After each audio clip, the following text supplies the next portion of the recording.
चलो आज हम लोग पढ़ाई करेंगे 15 से 21 मार्च 2025 का करंट अफेयर क्वेश्चन। सबसे पहला सवाल बेटा आर्टिकल 148 आ रखा है। ये क्वेश्चन कई बार पूछा गया है आपके एग्जाम में। आर्टिकल 148 में क्या है, तो एक डिपार्टमेंट की चर्चा है जिसे हम लोग कैग के नाम से जानते हैं। सीधा सा सवाल एग्जाम में पूछा जाता है कि कैग की चर्चा भारतीय संविधान के किस आर्टिकल में है। क्लियर है?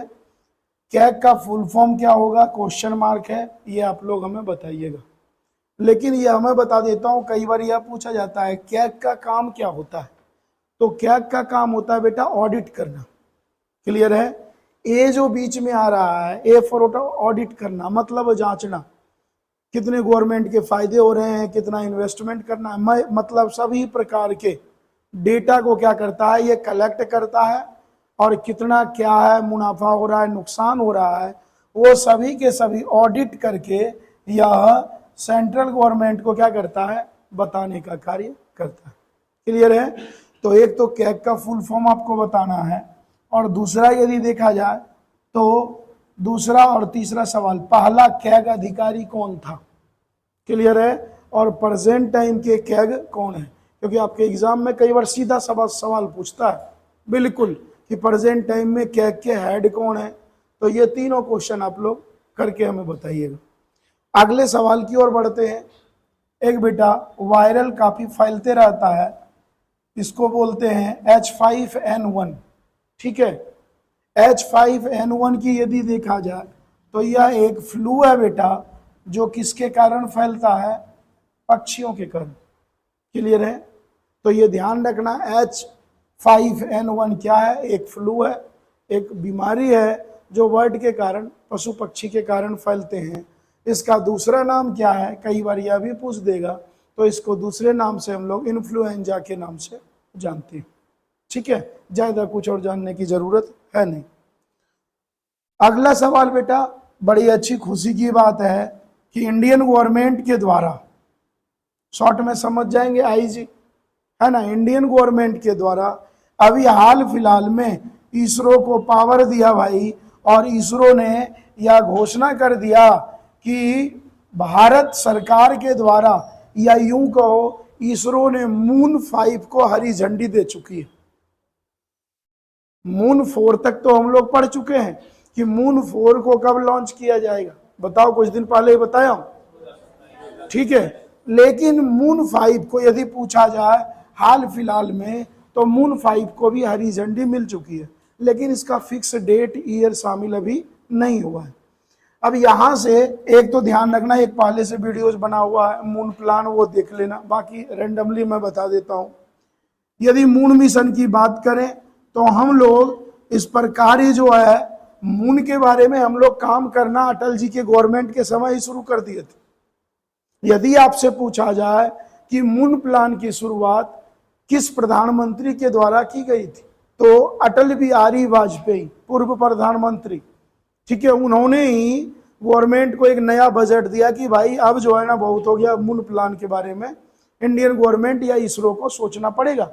इसी के साथ ही भारत सरकार या इसरो मून जो फर्स्ट प्लान ये भेजे थे वो 2008 में भेजे थे। कंप्लीटली बेटा अनसक्सेस नहीं हुआ था। सबसे अच्छी बात है अभी तक जो भी मून प्लान भेजे हैं कंप्लीटली असफल नहीं है। ठीक है, मान लो वहां जो भी है सैटेलाइट रोवर पहुंचे, कोई टेढ़े हो गए, अच्छे से पिक, लेकिन वर्क अभी तक काम कर रहे हैं। क्लियर है? दूसरा मून प्लान जो बेटा भेजा गया, सेकेंड मून प्लान, वह कब भेजा गया, 2019 में। यह जो मून प्लान है अभी जो है लगभग 98% सक्सेसफुल रहा है। तीसरा यदि देखा जाए बेटा, तो तीसरा मून प्लान आपको पता ही है कब भेजा गया, 2024, 2023, 2022, कब भेजा गया है, 2023 में भेजा गया है। और यहां से क्वेश्चन ये पूछा जाता है कि ये जो थर्ड जो प्लान भेजा गया, यह मून के किस दिशा में पहुंचा। तो एक अंधकार वाला क्षेत्र है जिसे हम लोग साउथ पोल, दक्षिणी ध्रुव के नाम से जानते हैं। तो हमारा जो रोवर है, जो हमारा सैटेलाइट है, वो वहीं पे क्या किया, लैंडिंग किया। और पूर्ण रूप से यदि देखा जाए मून प्लान जो तीसरा जो बेटा था वो मून प्लान कंप्लीटली रूप से सफल मिशन था। इसी को देखते हुए गवर्नमेंट इसरो के द्वारा मून प्लान 4 की भी तैयारी शुरू हुई है और इसमें कह दिया गया है कि रोवर का जो वेट होगा लगभग बेटा 250 kg का होगा और यह कब भेजा जाएगा बताइए आप लोग, 2027 में। और मून प्लान 5 को भी हरी झंडी मिल गई है, लेकिन ये अभी तक तय नहीं हुआ इसको कब भेजा जाए। क्लियर है? बाकी जो उद्देश्य वगैरह है वहां से देख करके आप लोग कवर कर लेना, मैं बता रखा हूं।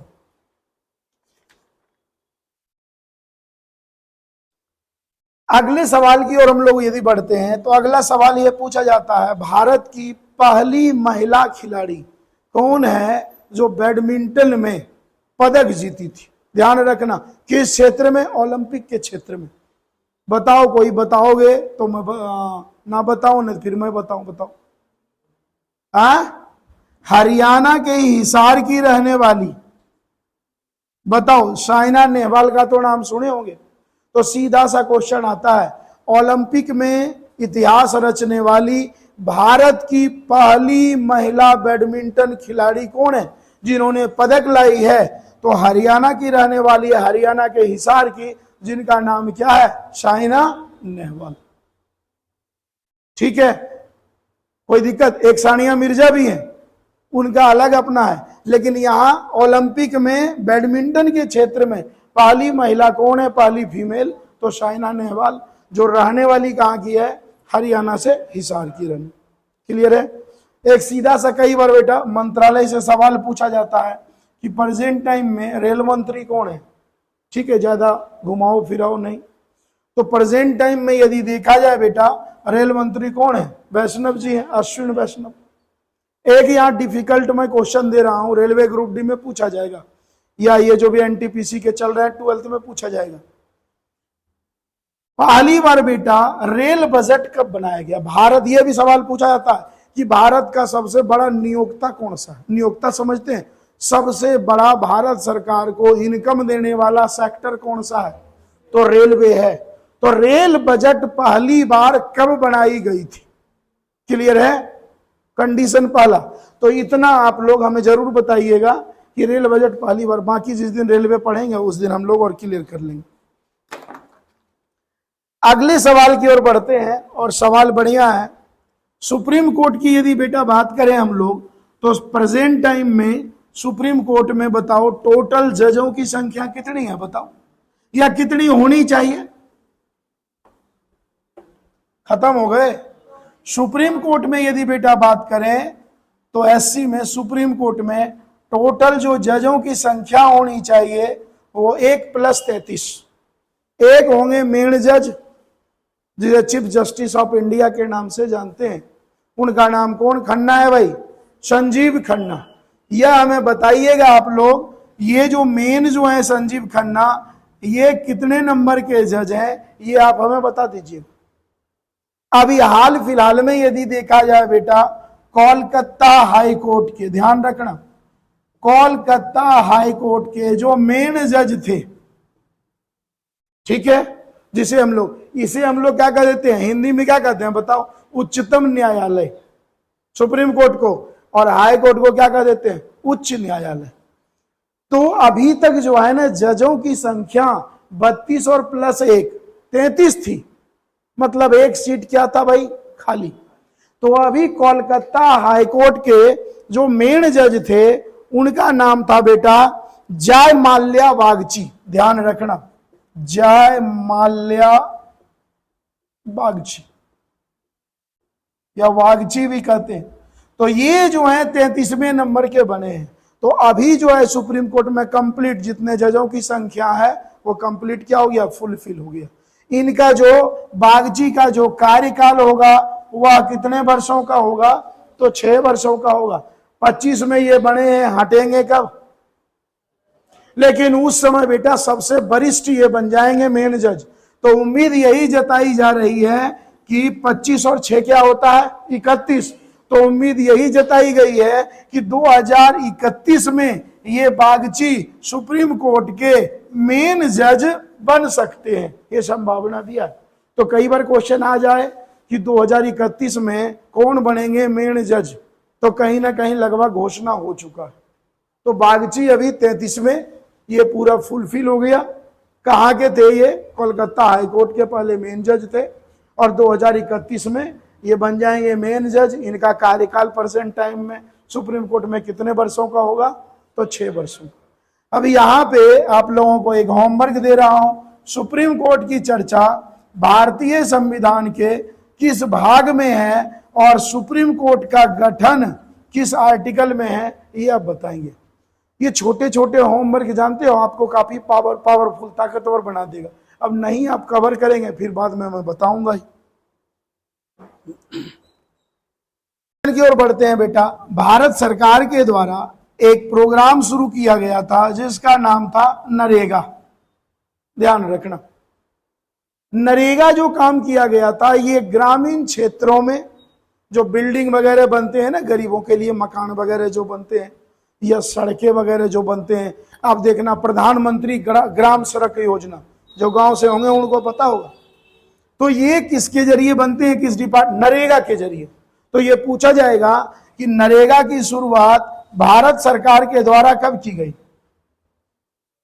क्लियर? 2006 में। किसके यादों में? महात्मा गांधी के यादों में। और महात्मा गांधी का बर्थडे कब होता है भाई? 2 अक्टूबर 2006 को। उस समय कांग्रेस की गवर्नमेंट थी। मनमोहन जी सरकार के द्वारा एक शुरू किया गया ग्रामीण को डेवलपमेंट करने के लिए नरेगा। लेकिन कुछ समय के बाद, 3 वर्षों के बाद बेटा, इस नरेगा के आगे लग गया एमजी, मतलब मनरेगा। क्लियर है? तो यदि पूछा जाए नरेगा की शुरुआत कब हुई, तो नरेगा की शुरुआत 2006 में हुई, 2 अक्टूबर को। और इसका जो नया नाम अभी है वो क्या है? मनरेगा, महात्मा गांधी। ठीक है? कई बार आपके एग्जाम में बेटा फुल फॉर्म नरेगा का पूछ देता है, क्योंकि मनरेगा का तो मालूम चल गया महात्मा गांधी। आगे नरेगा का आप लोग होमवर्क कवर कर लेना कि मनरेगा का क्या होता है। बाकी और ज्यादा कुछ पूछा नहीं जाएगा। लेकिन महात्मा गांधी कब इसका नाम पड़ा, मनरेगा कब पड़ा? 2009 में। ठीक है, अगले सवाल की ओर बढ़ते हैं।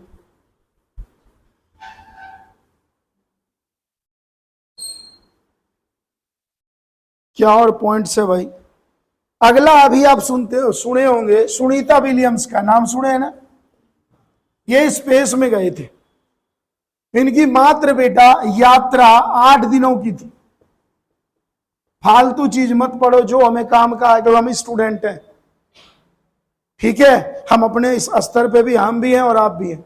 अब ये नहीं कि ये गया स्पेस में, ये हुआ, कोई मतलब नहीं है। आप अपना काम कीजिए, वही ज्यादा। बकवास चीजें पढ़ोगे तो नुकसान आपका ही। मैं भी चाहूं पूरा पढ़ा दूं, ये हुआ फलाना हो, क्या फायदा भाई? कोई फायदा नहीं है। तो यहां यदि पूछा जाए बेटा, तो सुनीता विलियम्स के साथ इसके मित्र गए थे, उसका नाम था, शॉर्ट में रखो, बुच। ठीक है, ये दोनों गए। इनकी यात्रा थी कितने दिन की? 8 दिन की। लेकिन वहां ऐसा टेक्नोलॉजी फॉल्ट आ गया कि इन बेचारे को लगभग 9 महीना फंसना पड़ गया। अरे धरती पे फंस जाते हैं तो ऐसी तैसी हो जाती है। सोचो, इनका जीवन जो है कहीं ना कहीं अधर में लटका हुआ था। लेकिन साइंस इतना डेवलपमेंट हो चुकी है, और कहीं ना कहीं यूएसए, नासा गवर्नमेंट, या जो विश्व की सबसे जो स्पेस एजेंसी है पावरफुल, वो नासा है। नासा किसकी है? अमेरिका की है। नासा का फुल फॉर्म सभी को पता है? बताओ। नॉर्थ अटलांटिक ट्रीटी ऑर्गेनाइजेशन है। अरे बेशरम, नेशनल एरोनॉटिक स्पेस एजेंसी। हाँ, वो तो बाद में तो ओवरलैपिंग करने में। तो नासा ने बेटा मिशन काफी मशक्कत के बाद, ऐसा नहीं है नासा ने, इंडियन गवर्नमेंट भी इसमें कॉपरेट की है। टोटल बेटा यह 286 दिन गई बेचारी, 8 दिन के लिए फंस गई थी वहां। वो तो सब कुछ बढ़िया था, फिर जो है कुछ दिन पहले ये क्या हो गए, वापस आ गए। ये कहां पे उतरी थी? तो फ्लोरिडा के तट पे। फ्लोरिडा कहां पड़ता है? स्पेस सेंटर है बेटा।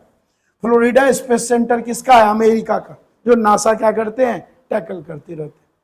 तो कई बार ऐसे सवाल पूछ दिए जाते हैं। ठीक है, अगला बड़ा इजी सवाल है कि भाषाओं की संख्या कितनी है? तो लैंग्वेज कितने हैं भाई? 22 लैंग्वेज। ठीक है, नेक्स्ट यदि हम लोग बात करें बेटा, एक अभी वर्ड काफी चर्चे में रहा है जिसका नाम है नामरूप। ऐसे वर्ड पे विशेष फोकस करो, जैसे पिछले क्लास में ऋषि कुल्या, ये सब वर्ड कई बार दुखी करता है एग्जाम में। नामरूप बेटा एक जगह है जो किसका पार्ट है? असम का। क्लियर है? ब्रह्मपुत्र नदी घाटी के किनारे एक जगह है जिसका नाम नामरूप है। हम लोग बेटा ये पूछा जाता था कौन सा ऐसा प्रोडक्ट है जिसका 100% हम लोग इंपोर्ट कराते हैं? यूरिया। यूरिया हम लोग 1% भी यूज नहीं करते, मतलब खुद नहीं बनाते थे। लेकिन इंडियन गवर्नमेंट जब से बदलाव आई है, बीजेपी गवर्नमेंट, ये तो मैं भी कहूंगा काफी चीज जो है रॉ मटेरियल इंडिया में ही बनने लगे, उसी में एक है यूरिया। तो यूरिया का बहुत बड़ा हब जो है असम के नामरूप में बनाया गया है। क्लियर है? और यहां से क्या होगा? यूरिया का उत्पादन होगा। तो जो दूसरे पे हम लोग निर्भर थे वो निर्भरता धीरे धीरे क्या होगी? कम होगी, और रेट अपने आप क्या हो जाएगा? डाउन हो जाएगा। कई बार ये क्वेश्चन पूछा गया है, यूरिया का इंपोर्ट कितना परसेंट? तो 100 के 100% पहले हम लोग करते थे, लेकिन अब धीरे धीरे, जैसे आप लोगों को बर्मी कल्चर पढ़ाया हूं, केचुआ अर्थवोम की खेती, तो उससे भी कहीं ना कहीं चेंजेज और बदलाव आ रहे हैं। क्लियर है? अगले क्वेश्चन की ओर बढ़ते हैं। अगला बेटा अभी हाल फिलहाल में रिपोर्ट आई है, हंसने वाला रिपोर्ट। हंसने वाला रिपोर्ट समझते हो? हैप्पीनेस रिपोर्ट, कि लोग वाह किस देश में कितने % खुशहाल हैं। अब हैप्पीनेस रिपोर्ट जो बेटा आई है इसका नाम है वर्ल्ड हैप्पीनेस रिपोर्ट। शॉर्ट में लिख दूं तो समझ जाएंगे आप लोग। वर्ल्ड हैप्पीनेस रिपोर्ट 2025 यह आई है बेटा। इसमें मुख्य रूप से यदि देखा जाए तो भारत का पहले पोजीशन अपना देख लेते हैं। टोटल बेटा कंट्री यदि देखा जाए तो टोटल कंट्री कितने को लिया गया है? मतलब इतने कंट्री ऐसे हैं जहां के लोग बाग थोड़ा बहुत खुशहाल रहते हैं। ये नहीं कि हंसते रहते हैं, मुंह पाड़ते रहते हैं। समझ, खुशहाल का मतलब समझ में आ गया ना? बढ़िया रोटी, बढ़िया खाना पीना, ये वो। ठीक है, तो 147 देशों को लिया गया, जिसमें अपना इंडिया, ये रिपोर्ट वगैरह आपके एग्जाम में बहुत ओवर, जैसे मैं बताया हूं 96 पोजीशन करप्शन वाला रिपोर्ट कई बार उठा के देता है। तो भारत का बेटा जो पोजीशन है हैप्पीनेस के मामले में ज्यादा अच्छी नहीं है, 118वां। और सबसे आश्चर्य की बात यह है, बगल में अपना पाकिस्तान, बगल में नेपाल, भारत से खुशहाल लोग वहां हैं इस रिपोर्ट के अनुसार। तो हो सकता है पड़ोस का पूछ दे, नेपाल का जो पोजीशन है बेटा, नेपाल के लोग खुशहाल हैं, उसका रैंकिंग क्या है? 92 और पाकिस्तान की बेटा बात करें तो पाकिस्तान के लोग भारत से अच्छी स्थिति में। ये रिपोर्ट कह रही है। भाई क्या है वो छोड़ो, लेकिन पढ़ाई के स्तर पे क्या होना चाहिए? यहां से बेटा कई बार यूएसए का पूछा जाता है। यूएसए जो टॉप 10 में रहा करता था, यूएसए में भी यूएसए का पोजीशन भी थोड़ा खराब है, 24 नंबर पे आ गया। क्लियर है? तो वर्ल्ड हैप्पीनेस जो रिपोर्ट आई है 147 देशों को लिया गया। भारत का पोजीशन ज्यादा अच्छा नहीं, लेकिन याद रखना है कितना नंबर का? 118। कई बार पूछ देता है। तो अपना जो पड़ोसी जो कंट्री है ना, पड़ोसी कंट्री में ये दोनों का अच्छा पोजीशन है। बांग्लादेश, श्रीलंका वगैरह का अच्छा पोजीशन नहीं है।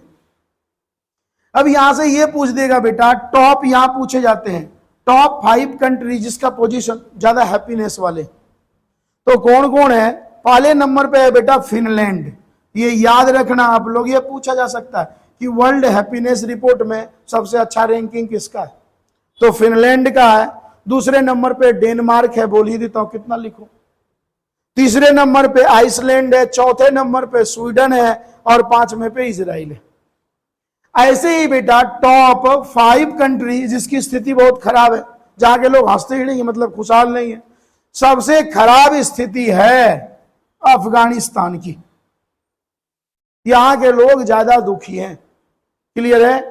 तो टॉप 5 यदि याद भी ना रहे तो भी काम चल जाएगा। लेकिन सबसे खराब स्थिति मतलब 147वें नंबर पे कौन है? अफगानिस्तान। पहले नंबर पे कौन है? फिनलैंड। भारत का पोजीशन क्या है? 118। ये 3 चीज तो याद रखोगे। और कितने कंट्री को इसमें इन्वॉल्व किया गया? 147। इतना तो याद रखना पड़ेगा आप लोगों को। अच्छा, एक और चीज इसी में आया है बेटा, दान के मामले में। दान समझते हो ना? इंडियन गवर्नमेंट से बांग्लादेश में प्रॉब्लम आता है तो बहुत सारे रुपया ऐसे देते हैं। तो दान के मामले में अपना भारत का, अपने देश का पोजीशन 57 नंबर का। तो ये बढ़िया रिपोर्ट है, ठीक है। हम लोग मदद वगैरह करते रहते हैं।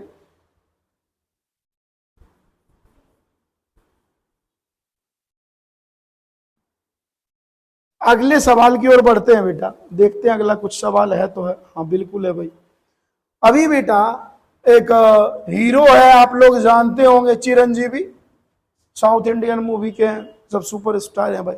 अभी इनको एक life time achievement, 3 life time पढ़ा चुका हूं। एक तेंदुलकर, दूसरा भारतेंदु काशी, है ना, तीसरा चिरंजीवी। चिरंजीवी को बेटा कहां का मिला है life time achievement award? British का।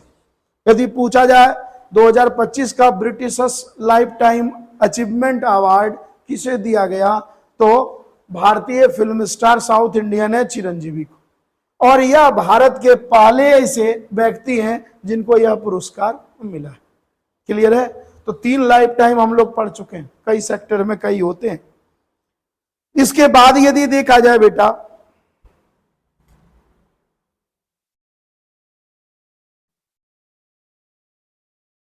अब थोड़ा देखा जाए विश्व सुंदरी का खिताब। विश्व सुंदरी समझते हैं भाई, प्रत्येक वर्ष होते हैं। मिस वर्ल्ड या मिस यूनिवर्स? लो, यो के है, वर्ल्ड है यो, ठीक है। तो लगातार बेटा 2024 में भी भारत में हुआ था और 25 में भी। पहले तो ये कंडीशन 2024 में कहां पे आयोजित की गई थी? मुंबई में। और 2025 में हैदराबाद। हैदराबाद बेटा किसका कैपिटल है बताओ? तेलंगाना का। तो पहला क्वेश्चन तो यही है।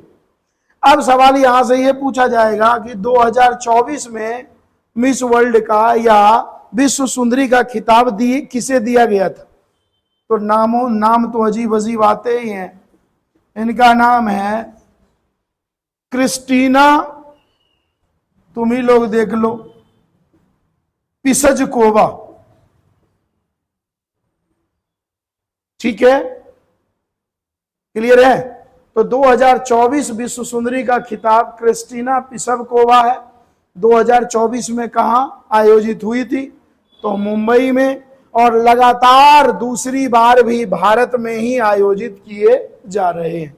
अभी तक के करंट अफेयर में यो नहीं आया है कि किसे मिला है। आगे होगा तो मैं आपको बता दूंगा। फिलहाल इतना ही आप लोग कवर करके रखिए। अच्छा, ये यदि पूछा जाए बेटा कि भाई ये कितने नंबर का होगा 2025 में, तो विश्व सुंदरी खिताब कितने नंबर का हो जाएगा भाई? ये 72 नंबर का। और इसमें 140 देश की जो बढ़िया सुथरी लोग हैं, है ना, वो क्या करेंगे? तुम लोग भी ले लियो भाग भाई, क्या पता कहीं जुगाड़ पानी लग जाए। अगला देखा जाए बेटा 2025 में जो आईपीएल गेम खेला गया है वह कितने नंबर का था? सवाल 1 है। यहां से यह पूछा जाएगा सबसे पहले आईपीएल गेम की शुरुआत भारत में कब हुई थी? 2008 में। और आईपीएल में सबसे पहले विनर बना था Rajasthan team, Rajasthan Royals. Clear है? अब यहां से यह पूछा जाएगा कि आईपीएल 2025 में विनर कौन बना? बताओ भाई। और 2024 में?